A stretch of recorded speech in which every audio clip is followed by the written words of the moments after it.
Hey, Planet Watchers. Greetings from Dubai. So it's been a long time since I last spoke to you guys. It's been a very intense time, and we've launched a number of initiatives in the meantime, as you know. Two things that you must have heard about most likely is our loyalty scheme and our proposal for new token scheme governance proposal to be submitted soon to your vote.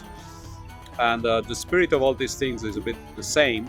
We are on the right track to achieve the ambitious objectives that we set, which is delivering data which are valuable to protect public health. And we need people who really want to collaborate with us and be with us in the long run.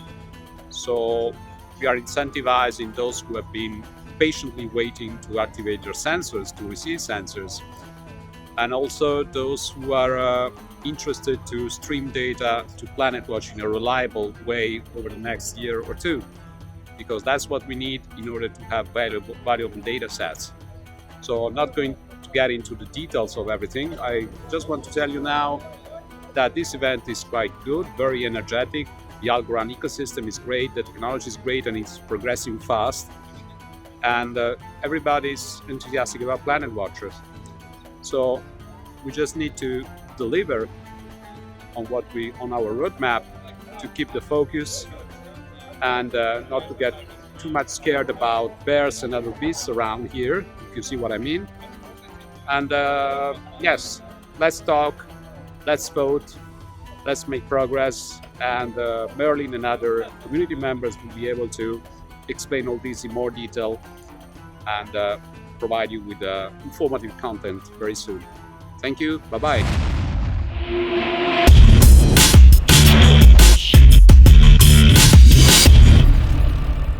All right, 3, 2, 1. Hello, Planet Watchers. My name is Acci. Some of you guys know me from moderation, other areas. I am here today in this brand new format to try to discuss some stuff with the one, the only Merlin, who is the community manager at PlanetWatch. He's going to be here to tell us about all the new stuff coming out and try to give us a handle on this because there's a lot of details. But first, Merlin, can you tell us what you do at PlanetWatch?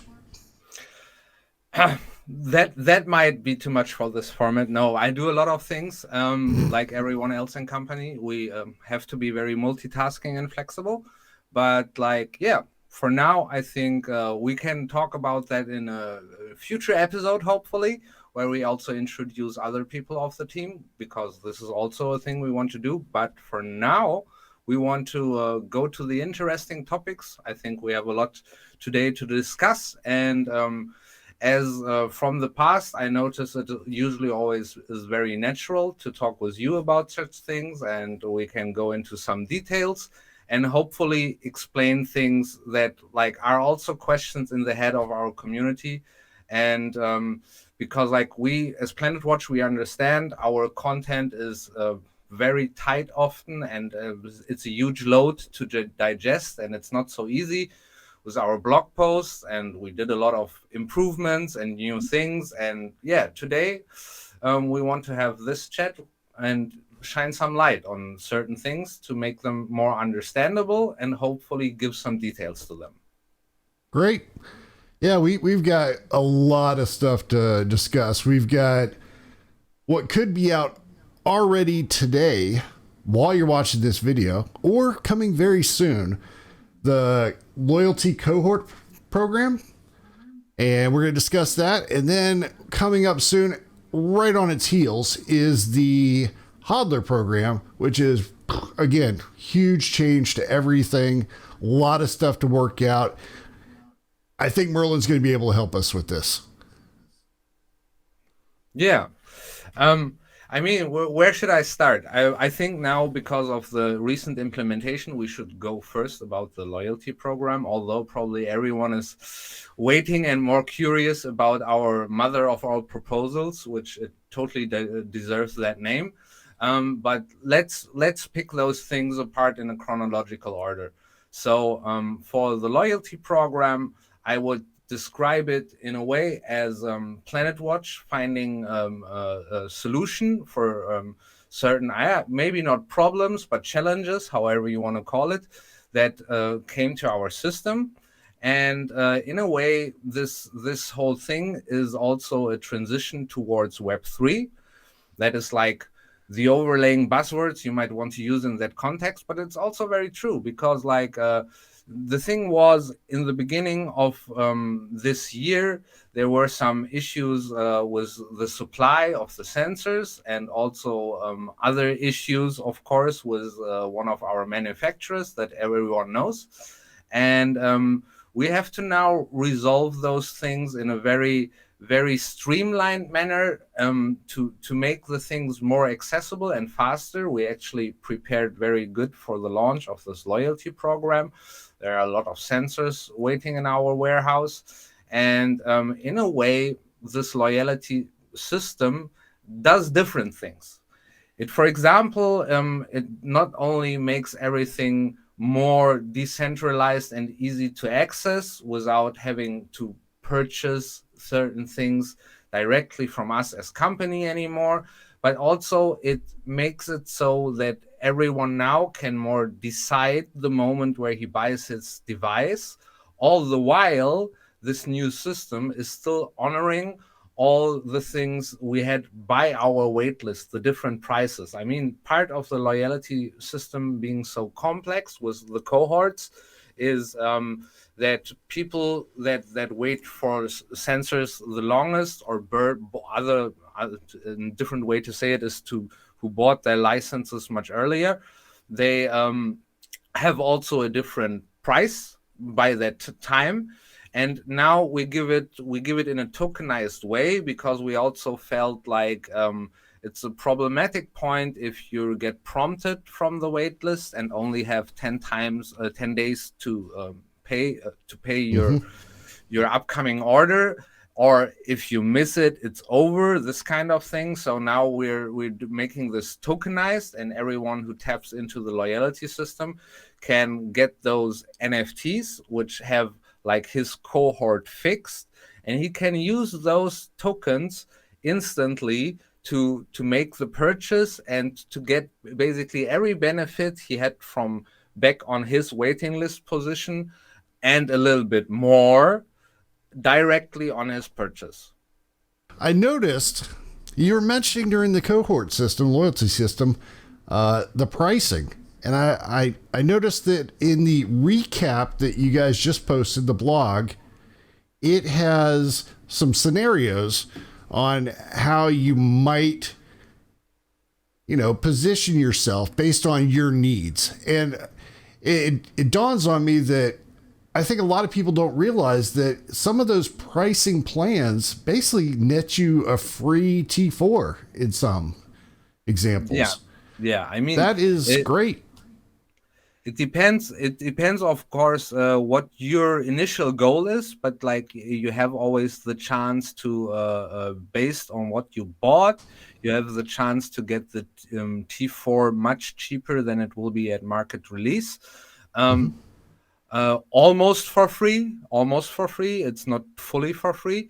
But like, also we wanted to add some flexibility, because like the thing, we PlanetWatch keep people waiting because we had to improve so much about those processes, and the system was very complex also in the way that it doesn't create any bottlenecks or any problems.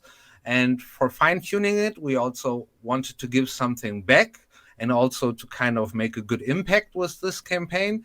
So we wove in this newest device from Terabee, the IN5, because it's a very, very neat product. I actually have mine not here because it's in an air quality laboratory at the moment, running some back tests and comparisons to other devices. And but I can already say that for everyone that always has his experience with AtmoTube and everything else, that probably so far the IN5 is the most easiest and straightforward thing to install. If people know how the process on a Kythera is, where you have the Kythera's own company dashboard and the app for Kythera. Terabit doesn't have a own app, but it has a own dashboard. But you can use it with its own dashboard. But this time it is so that onboarding it with PlanetWatch, you can totally skip the process. You don't even need to start the device up or do the dashboard from the manufacturer and set the Wi-Fi up over there. You can instantly do it all via the PlanetWatch app. And it basically skips all the steps that you would do for a normal manufacturer setting. And basically, it has like sort of a thing with a QR code scanner going off there. And you scan the QR code in, you just tap in to your Wi-Fi, and you're instantly connected with this device. And so far, it's also super stable and reliable. In the air quality laboratory, I have made comparisons with Kythera's, Atmo tubes, and even Turtle. And it's a very good performer, especially like for a desk situation. Like we really are happy about having like a small device that is good for work environment or for human health aspects when it comes to children care or kitchen work. But I personally see it myself very much at something you have on your workspace to understand. It has also CO2 measurements, so you can really understand when you should do something to help your own attention rate. Got it. So, loyalty program.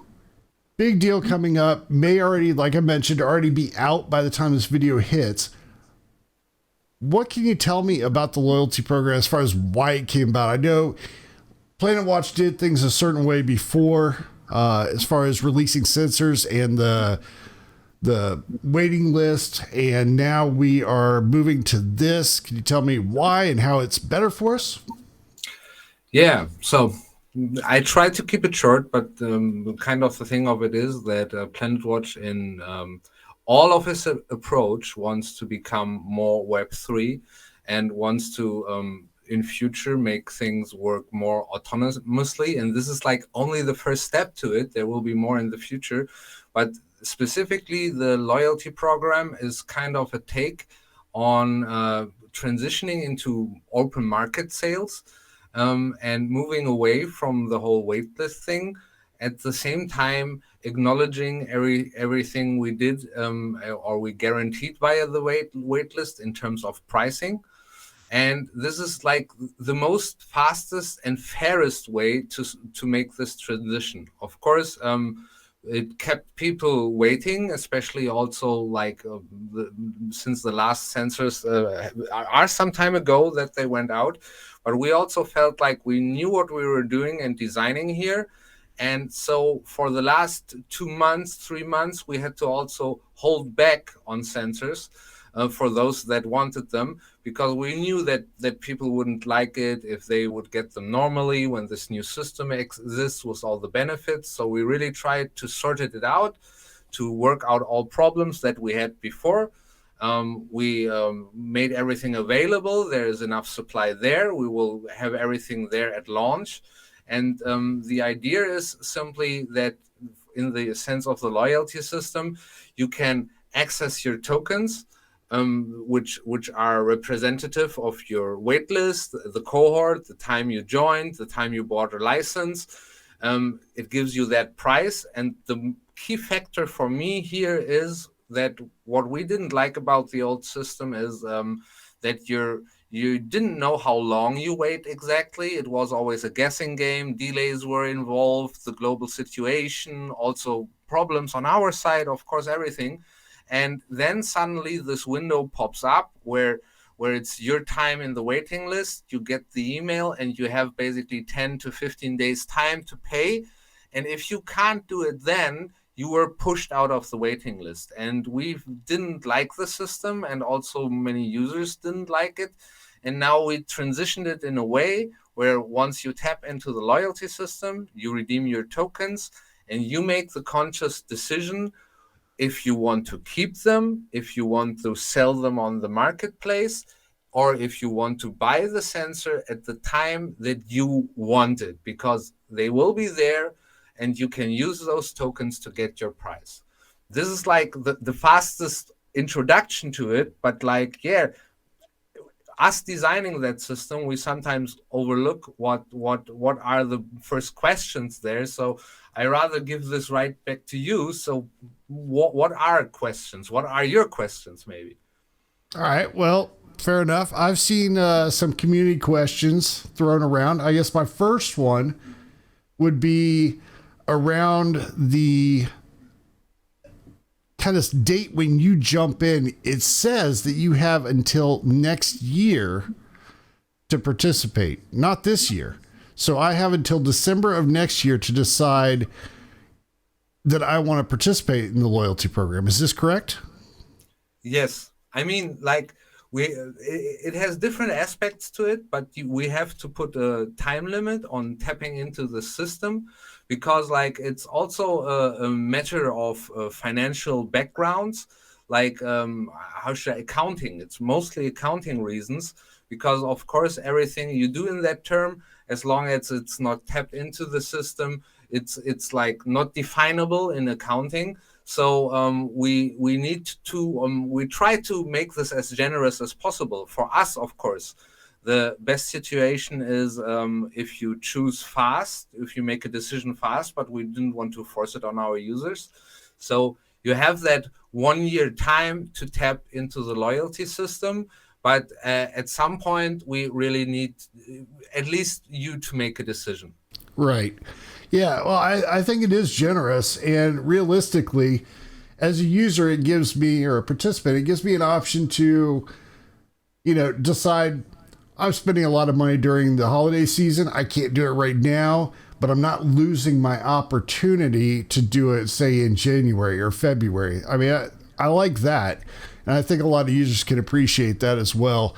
You mentioned before that you had a window with some of the previous sensors where if you didn't get it during that window, you're out of luck, or you had to wait till the next batch or something like that. And now we have pretty large window to decide when I want to do it. And you can manage your own money. So we have our own accounting options. I mean, but in that regard, it's maybe also just important to bring up that once the 1 year time limit is on tapping into the loyalty system. Once you are in there and you have your tokens, I mean, you can wait also 2 years to buy your sensor. Well, I would make the argument that it's not the smartest thing. You should come to a decision at some point, but it's only about tapping into the loyalty system, because we will transition to this system, and at some point we also don't want like different categories of users. We want rather everyone at some point to be in the loyalty system. But once you redeemed your tokens, you can do with them whatever you want. They will be always usable. They don't have an expiration date really on them, and you can make your decision when to buy the sensor. Yeah. Great. So with the cohort program, the scenarios that you put up on the blog post, it was a recap just put up the other day. It calls out a bunch of different ways that you might participate in it and things you might run into. I found a couple of those are interesting to me, and they directly apply to how I might purchase stuff. But I understand that there's other people out there that may want to involve themselves, and I've seen some comments in a marketplace and NFTs and possibly selling them. Can you tell me more about that? I'm not sure how that all works. Yeah, so I mean, it's of course very complex how it looks at first, but like to describe the kind of user flow thing here, it's like once you're part of the loyalty system, you can go into the Explorer and basically see your licenses and tap them into the system. and then you can start to redeem things. People that have seen our prior solutions of like on the resilience plan and things like that, it's pretty much like that. You tap into it and you choose a wallet, and then you redeem your perks you want. And you can kind of in that moment already choose what you want. So instead of, you can choose to have a bundle or to split that bundle. Reason being here that like if you choose the full bundle, it's even the best value case of thing. If you might want to split it because you only want a part of it, like you only want the Aquino, or you only want the IN5, the Type 4 sensor. Or you might even view it like that you want to keep one and sell one on the marketplace, which you already picked up on. The marketplace will be have a own PlanetWatch landing page. And so there is like, we will do promotion on this marketplace to kind of give everyone a fair chance who wants to sell off certain of his NFTs to do that there, and like easily find the spot where to do it, or for other people to find it. And this gives you, it sounds very complex, or it reads very complex on paper, but like the fact is that if you see it in work, it kind of is a very easy process. So we had already a few demos inside the company. We're working this out and improving the user flow on it. And actually, like, the system is very intuitive.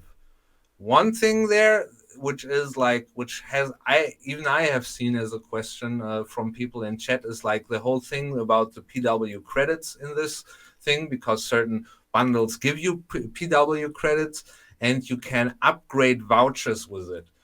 Reason being that e-commerce stores only accept one voucher in such a system, and it's like a stacking system. And so when you get the voucher, you can, in also a smart contract process, you can fuse 100 PW credit and upgrade this voucher for this value. So you add the $100 or 95 euros, you add it to the voucher, and then when you use it in shop, you have a bigger voucher. This is like that part, maybe. Yeah. Like Transformers. Put them together, you make something bigger. Yeah, Got it. So if I remember correctly, also, when you sign up to the loyalty program, your license at that point is kind of changed over. It's no longer a license that you can refund, correct? Yeah, this is correct. Of course, like there is some level of commitment to everything. So, and this is also why we have this 1 year period where we ask people basically to tap into the loyalty program. Tapping into the program gives you access to the system and basically to instant open market sales based on your guaranteed waitlist prices. But also, of course, you can't refund this license anymore. It's activated. This is a fact. But for us, it's also like we added a lot of bonuses to this system.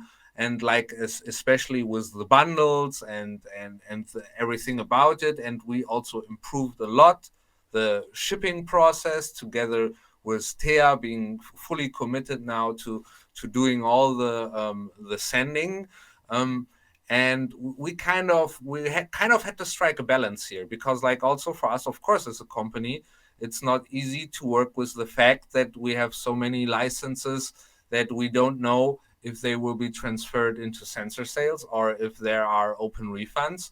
So this is like the way for us to really understand that someone is committing to PlanetWatch and is going into the loyalty system, because even if he then only decides after half a year, 2 years to buy his sensor, we don't have this as an outstanding thing we don't understand. That's also part of the thing, yeah. Great. Yeah. The question that's come up in Discord I've seen, you mentioned, you kind of touched on it earlier, that you've got sensors available Can you tell me what sensors you have available to send out once people opt into the cohort program and use their discounts and order? Can you tell me if you have, type 1, type 2, type 3, type 4, what's involved initially, starting off? Initially, we have all of them, but to say so much about that, I mean, the reason why the Type 4, the IN5 is in there, because as a promotional effect, because it's basically the market launch of the device, it's integrated in the bundles, and the priority of this goes towards the bundles before this device becomes openly available. We have also Type 3s, but those are not yet put out there because the cohort program is currently only fully with rewards released for Type 1s and 2s, because we really want to see how the whole thing kicks off and also understand the demand behind it, to then basically also design a system for 4 and 3. I mean, we designed the system already. We just want to make sure that the rewards and the bundles in that case also meet the expectations. And the best indicator for this is probably Type 1 and Type 2. Perfect. So Type 1, Type 2, ready to go. People will make their orders. Sure. This was your main question. Yeah, they are all ready to go. We have them in the warehouse, or more rather, TEA has them in their warehouse. They are totally prepared, and I mean, we have also the whole thing in the bundles with the boxes and merchandise going off. So there is a fair amount of organization to that, and for us, it was very important to outsource this to TEA, and they made a great deal about having now everything available for launch of this program, and we are very confident that we can totally meet the demand. Great. I saw, to flip a little bit, I saw the NFTs on the recap, some images of these different NFTs. They're interesting to have a little guy presented different ways over time. I liked it. Those are things that you will keep in your wallet and you'll have it forever? Or how will that work? No. I mean, we have this system from before with our trees, but there's a different thing where from the tree NFT, you redeem a code and then you still have that frozen NFT. But for those vouchers, it's your participation of cohorts, that is for you, that remains for you. But those NFTs that represent certain bundles, if you redeem the NFT for having the Aquino bundle, in the moment you want it, you're giving the NFT as a token back. And you have two sides of it, but the cohorts are there to stay, yes. So I have one final question about the loyalty stuff. I noticed during the plan that PlanetWatch has gone through a phase where we were allowed a decent number of licenses, and then it was slowed down for a while and we were limited to 5, but all of a sudden now we're talking 100 licenses per type. Why is that? So this thing has actually many reasons. I mean, let's first of all start from the point why we had to limit them in the start. I mean, everyone saw back in 21 that sales were rather explosive and to an unhealthy level. And to some degree, we had to put a limiter to this, and to also, we viewed it from a decentralization perspective, that if you let everyone have less sensors, they would spread further. But now we have to really, really simplify things because of after the resilience plan, we try to strike a balance with giving back license spots and all that kind of thing. But it becomes, in certain niche user cases, it becomes rather complicated. And in the end, if you have a Planet Watcher who wants to commit to more things, often those are also the people which are having interesting locations. It's not just B2B, it's even private people. I mean, private people often have the case that someone who will buy more Aquinos or place more type 1 units, he usually does that also with a bigger incentive on the data sales later on. I would make that argument. And so, like, people that really want, I mean, it's also not cheap. Like, people that want to commit to 20 Aquinos should probably simply have the chance to buy them. And those are also those who will set them up in a more prominent location, because, like, yeah, it's good for us to have sensors everywhere, but it's also very interesting to have them in hotspot locations, especially now with the new versions of the API that we're rolling out.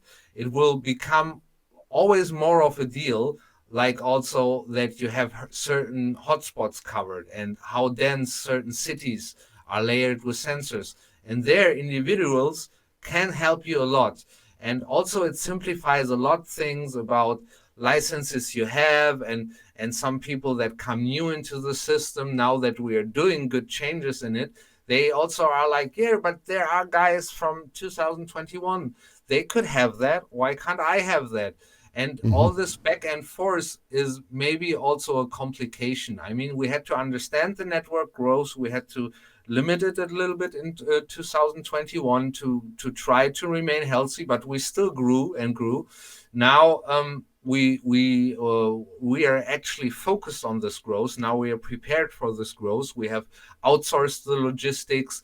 We have a far better infrastructure now. We are working on the release of the API. So now is really the right moment to go in a hyper growth stage, which is also a little bit reflected by the governance proposal that's next on the line. But like, it makes sense. It makes really sense now to take the limits of the licenses and to let people also go with this free. You have to also think about the fact that the loyalty system makes it possible that you redeem those tokens, like vouchers for your sensors, to not only buy them, but also to sell them on the marketplace. And to somehow make this accessible, like if you really want to the chance of getting a good price for, maybe you only want to keep the Aquino, you want to sell off the voucher for the IN5, then to have a good chance to get a good price for it, you also need a lot of potential buyers. And this can only work in all kind of scenarios when we break up this license limit. Great. Yeah, I think it's a welcome change. I think there was a lot of participants that were confused when we did have limitations, and I think they're happier now. I can see a situation where if I have 8 family members and friend members that I want to put sensors at and they're willing to host, I think that's a great opportunity for me now, as opposed to before I was limited. I actually had to pick and choose like who I wanted to put it at, and I was limiting their opportunity to see the data in their house.